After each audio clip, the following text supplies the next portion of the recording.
This channel does not promote any violent, harmful, or illegal activities. All content provided by this channel is meant for an educational purpose only.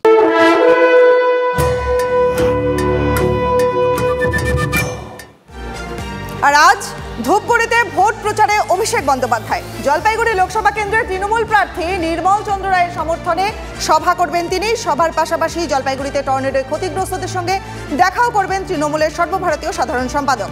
আমাদের প্রতিনিধি রনি চৌধুরী রয়েছে আমাদের সঙ্গে একেবারে সভাস্থল থেকে। রনি, তোমার কাছ থেকে জেনে নেব যে সভাস্থলের কি পরিস্থিতি, কেমন উত্তেজনা দেখতে পাচ্ছ?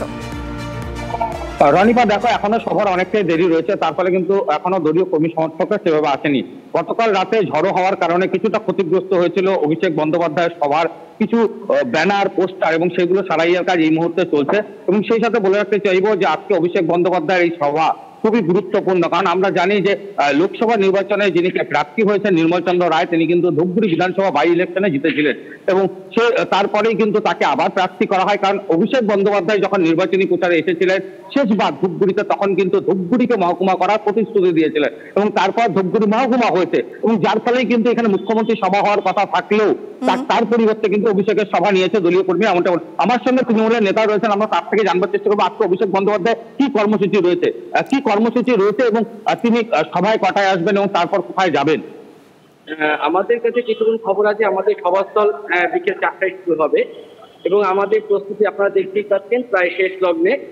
আমাদের আর কিছু কাজ বাকি আছে, কিন্তু আমরা তার আগে আমাদের সবার যে প্রস্তুতি পর্ব আমরা সমাপ্ত করতে পারবো।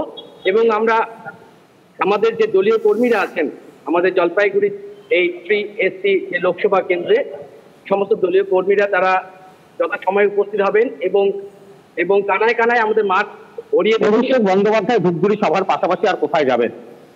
আমাদের কাছে যেটুকু খবর আছে আমরা শুনতে পাচ্ছি যে তিনি ময়নাগুড়িতে হয়তো যেতে পারেন, হ্যাঁ, সেখানে একটা আয়োজন হয়তো হতে পারে। তুমি শুনলে যে ময়নাগুড়িতে ঝড়ে বিধ্বস্ত এলাকার মানুষের সঙ্গেও কিন্তু তিনি দেখা করবেন, কথা বলবেন, এমনটা কিন্তু জানা যাচ্ছে এবং যার কারণে কিন্তু ইতিমধ্যেই ধূপগুড়ি সভাস্থলে প্রশাসনিক কর্তারা আসতে শুরু করেছেন। তবে আবহাওয়ার খামখেয়ালিপনা কিন্তু একটা বড় সমস্যা তৈরি করতে পারে, কারণ ডুয়ার্সের আকাশে কালো মেঘ রয়েছে। স্বাভাবিকভাবে শেষ পর্যন্ত সঠিকভাবে সভা শেষ হয় কিনা সেটা কিন্তু একটা বড় প্রশ্ন থেকে যাচ্ছে আজকের সভা থেকে। বেশ, ধন্যবাদ রনি তোমাকে। অভিষেকের সভা নিয়ে তৃণমূলের তরফ থেকে কি জানানো হয়েছে শোনাবো।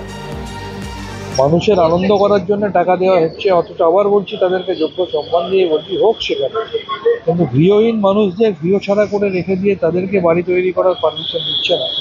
এটা প্রমাণ করে যে মডেল কোড অফ কন্ডাক্টের ক্ষেত্রেও পলিটিক্যাল ভেন্ডেটা কাজ করছে।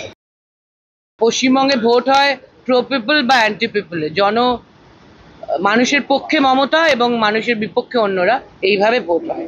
তাই আমরা শুধু উত্তরবঙ্গ নয়, বাংলার সর্বত্র মমতা বন্দ্যোপাধ্যায়ের কারণে মানুষের ওপর আস্থাশীল।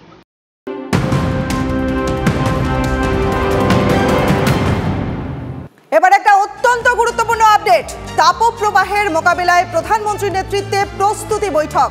এপ্রিল-জুন মাসে তাপপ্রবাহের সতর্কতা আবহাওয়া দপ্তরের। জরুরি ওষুধ, ফ্লুইড, আইস প্যাকের মজুত নিয়ে স্বাস্থ্য মন্ত্রকের বৈঠক।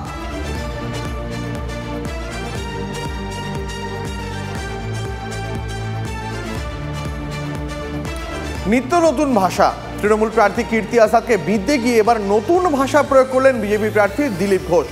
লাল মেঘ দেখলে গরু লাফায়, কীর্তি আজাদকে আক্রমণ করতে গিয়ে এবার গরুর উদাহরণ টানলেন বিজেপি প্রার্থী দিলীপ ঘোষ। আপনারা জিজ্ঞেস করেছিলেন যখন আসি যে আপনারা পিছিয়ে আছেন বর্ধমান দুর্গাপুরে সার্ভেতে, আমি বলেছি 1 সপ্তাহ পরে সার্ভে করুন। সেটাই হয়েছে, আমরা এগোতেই থাকবো, ওরা পিছুতেই থাকবে। আমি যেটা বলেছি, কীর্তি আজাদ অনেক বড় কথা বলেছেন, বাংলার না জেনে, বাংলার লোককে না জেনে নমিনেশন করতে করতে উনি বুঝতে পারেন কোথায় দাঁড়িয়ে আছে। কি করা যাবে? লাল মেঘ দেখলে গরুতে লাফায়, দৌড়ে, দেখেছেন কিনা? এড়ে গরু লাফায় খুব, তো লাল মেঘ দেখছে। আমি যা বলছি হয়তো বুঝতেই পারবেন না। কিন্তু দিলীপ ঘোষের মন্তব্যকে গুরুত্ব দিতে নারাজ কীর্তি আজাদ। পাগল লোকেদের জন্য সময় নেই, গতকাল মন্তব্য করেছেন তৃণমূল প্রার্থী। किसी आदमी के बारे में वो किसी का टांग तोड़े, किसी कुछ बोलता है, मेरे पास पागल लोगों के लिए टाइम नहीं है। पागल की ना बोले और छागल की ना खाए, क्योंकि हम उनकी तरह अभद्र नहीं है। हमको मेरे घर में संस्कार सिखाया गया है और हम संस्कार से रहते हैं और संस्कार की बातें करते हैं, उनकी तरह अभद्र बात नहीं करते।